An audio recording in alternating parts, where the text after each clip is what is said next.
अस्सलाम वालेकुम। कैसे हैं आप सब? उम्मीद है कि आप सब ठीक होंगे, खुशबाश होंगे, घरों में आबाद होंगे। और आपका जो पेपर है इकबाल का खसूसी मुताला, उसके बारे में जो शायरी का हिस्सा है उसके बारे में आपको बताने जा रही हूँ।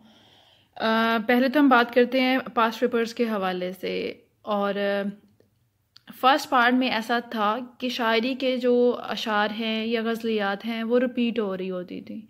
लेकिन अगर आप इसका मुताला करें कि जो सेकंड पार्ट है उसमें, चाहे वो ये पेपर है चाहे कोई और पेपर हो, शायरी के हवाले से कोई भी पहरा या कोई भी गज़ल बार बार रिपीट नहीं होती है, बल्कि चेंज होती रहती है।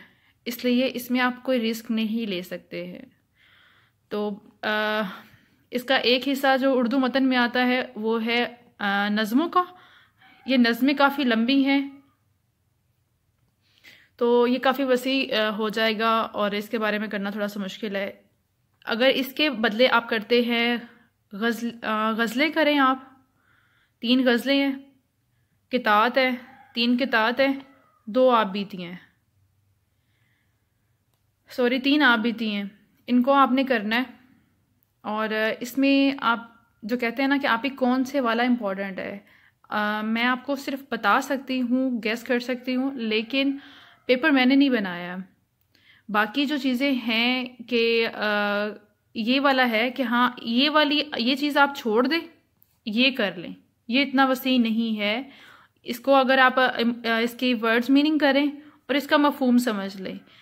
बाकी इकबाल का पूरा पेपर आपका इकबाल के बारे में ही आपने अलीफ से लेके ये तक पढ़ना है। इसमें उसके तसव्वुर फ़न है, उसका इश्क व अक़ल है, खुदी है, तो मर्द कामिल है। हर क्वेश्चन में इतना मटेरियल है। और जब आप एमए उर्दू में आते हैं ना, तो आप एक शायर के बारे में उसकी खूबियाँ बयान करना आ जाती है, उसकी तारीफ़ें करना आ जाती है।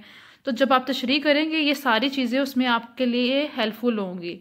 तो आपने जो मेन चीज़ है जो इसके आपने सही याद करनी है वो क्या है, इनके वर्ड मीनिंग होंगे, ताकि आपको उसकी समझ आ जाए। जो अशार पढ़ें उसका मफहूम समझ आ जाए, मफहूम और मीनिंग वो आप समझें, उसको आपने सही से याद कर लेना है। तो गज़ल याद करनी है आपने। ये नज़में छोड़ दें आप, ये बहुत लंबी हो जाती हैं, ये बहुत लंबी हैं। गज़लें करें, कतात करें और 2 बीती करें।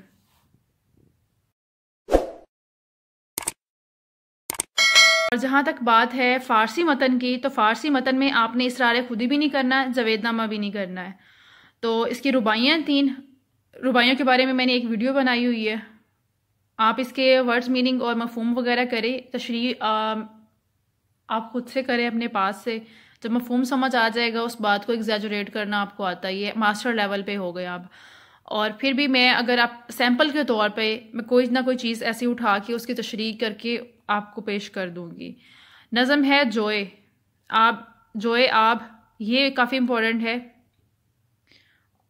आपने ये तीनों चीज़ें करनी है।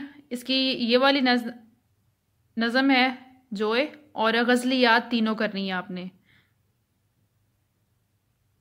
फ़ारसी मतन में से मैंने आबितियाँ भी दी हुई हैं, रुबाइयाँ जिन्हें बोलते हैं, और गज़लियात, ये दोनों चीज़ें दी हुई हैं। और जोए आपने करना है और इसको अच्छे से करें। ये भी काफ़ी इम्पोर्टेंट है, कोई 2-3 दफ़ा इसके में से आ चुकी हैं। उम्मीद है आपको वीडियो पसंद आई होगी। अपना बहुत ख्याल रखिएगा, दुआ में याद रखिएगा। फ़ी अमानिल्लाह।